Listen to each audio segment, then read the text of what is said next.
cups of water. You see how pretty golden brown it is?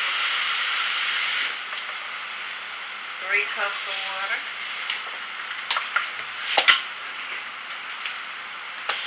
And I'm just going to take my spoon right here that I have, and I'm going to stir.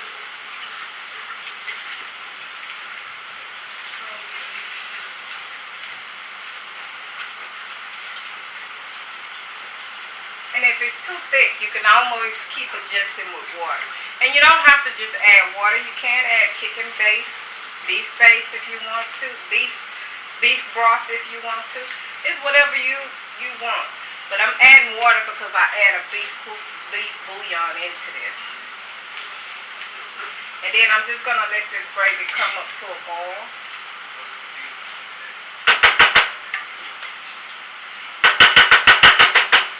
And then I get a separate spoon.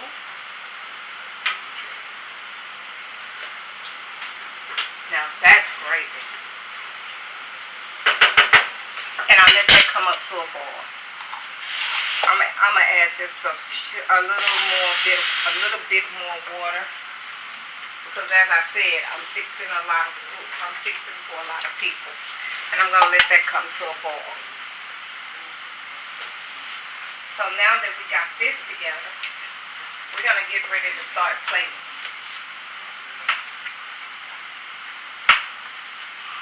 By the time I finish plating everything. So what you would do with these pork chops is, you would take the pork chops, season them as I did, fry them in a little oil, backing down, and then you'll put them in the oven. And when you put them in the oven, I have a big roasting pan. I put apples and cinnamon around my pork chops. And this is how they'll come out looking. And you can take this apple juice because it's a little sweet, because it got a little cinnamon on it. And you just take that.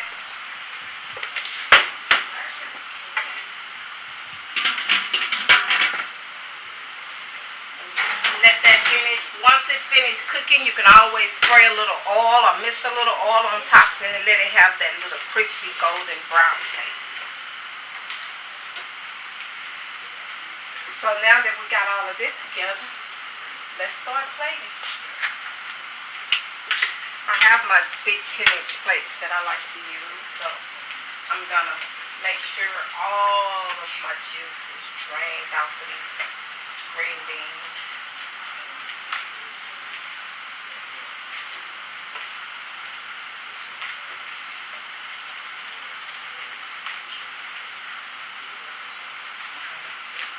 Like that.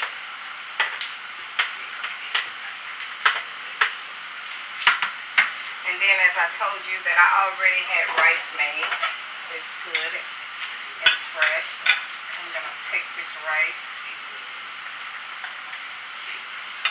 If you could just smell the aroma of this rice. It smells almost like jasmine rice, but it's not.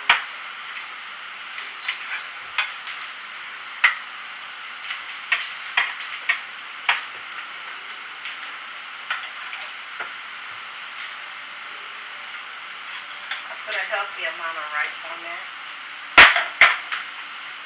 And as you see, my gravy is starting to boil.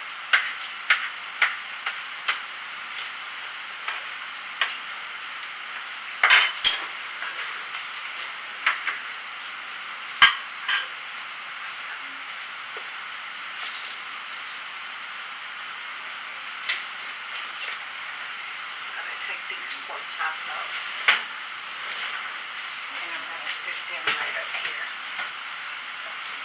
Because my green beans are ready. I'm just going to move these to the back burner. And I'm going to move my rice to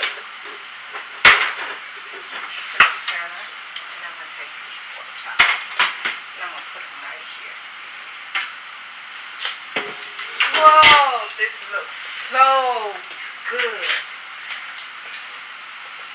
And I'm going to take a pork chop.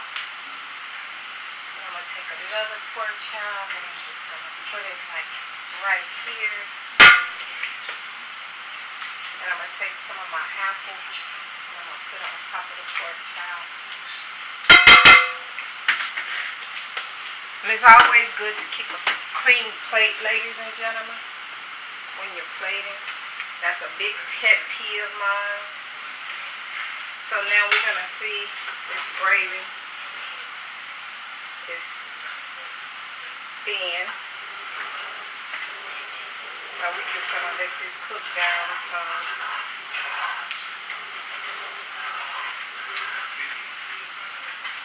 If you're in a big hurry and you want to thicken up your gravy, you can take some cornstarch.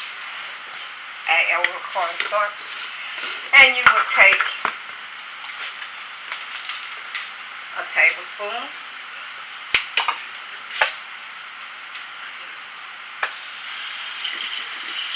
of cornstarch. And you will add water to it. And as you can see, my gravy is already boiling. This is a thickening agent, and I'm just going to pour it straight into that gravy.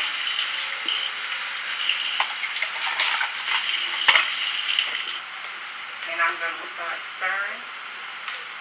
And as you can see, it's starting to thicken up. See how thick it is now? It doesn't take but a minute if you have your sauce boiling. So you need to remember to always keep your sauce boiling. I'm going to taste this one last time. If it has a taste like it needs a little bit more of salt. So I'm going to put a tad bit of salt in there. But for those that have high blood pressure, of course you would use no salt. So I'm just sprinkling salt in here. I'll say about a half a teaspoon.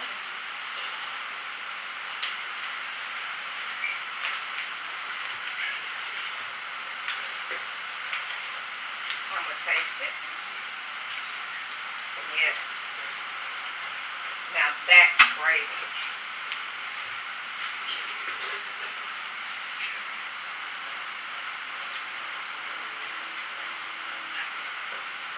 And as you can see, it's getting thicker as it's cooking. So we want to continue to keep it cooking.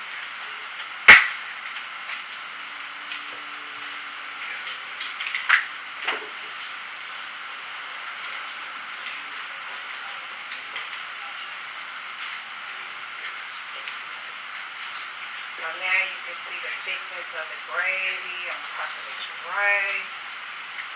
Which is just going to be so delicious.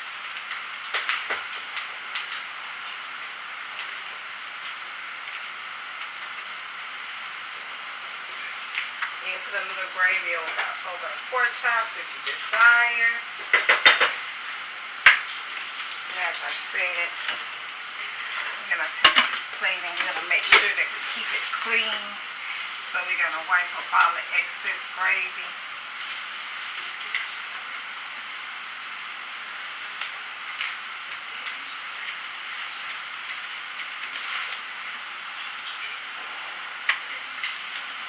And so there you are, ladies and gentlemen. You have your cinnamon apple pork chops, green beans, potatoes, and ham, and some rice and gravy. And we're going to put that over here. So let's think about what should we have for dessert. It's always nice, since it's been so hot this year, it's always nice to have a good, nice cheesecake. So I pre-prepared a cheesecake, and what it takes, I'll give you a recipe. It's simply 4 8-ounces of cream cheese at room temperature, 5 eggs at room temperature, a cup of sour cream at room temperature, 12 graham crackers. You can put them in a Ziploc bag and roll them with a glass, or if you have a food processor, you can put them in a food processor and put them in the food processor. So what you'll do is you'll take your graham crackers and a half a cup of sugar, and mix your graham crackers and the sugar together and pulse it in the machine or put it in the Ziploc bag and pound it out together.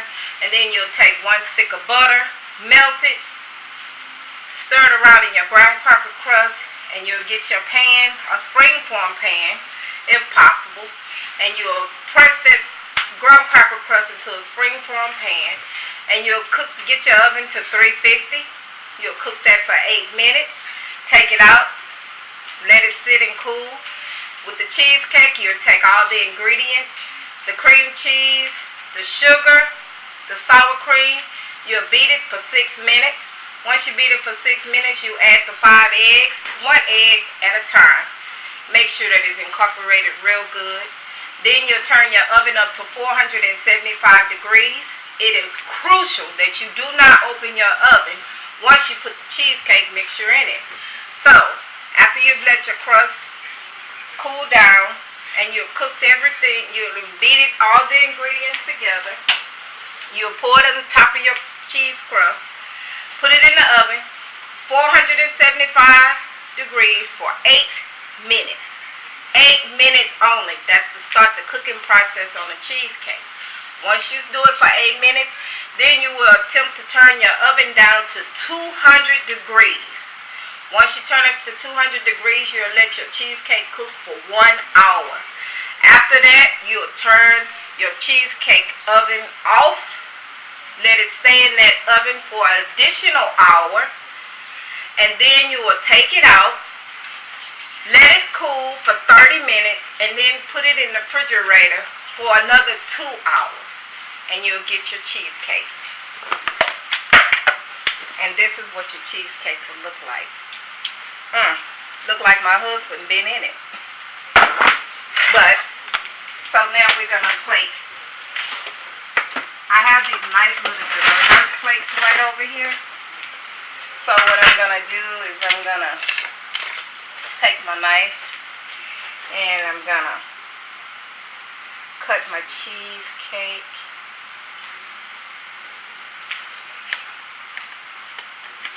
And I'm going to use a pie spatula because the pie spatula is much easier lift up my cheesecake with.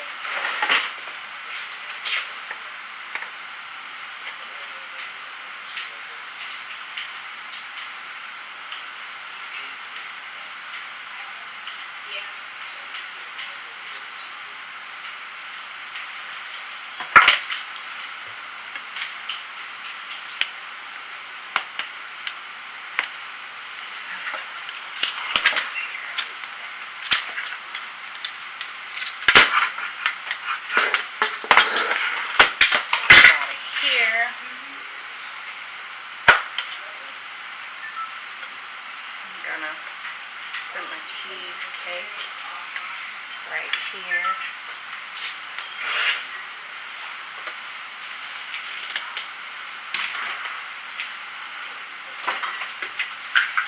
I'm going to do some whipped cream right here. Some people say a cheesecake is not good without strawberries. So I have strawberries right here. And you're going to take these strawberries and you're going to rinse them off.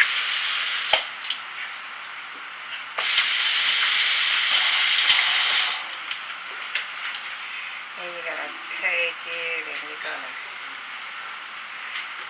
just keep going down and around and down and around and down and around.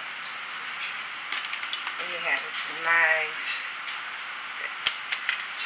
so there you go, strawberry cheesecake.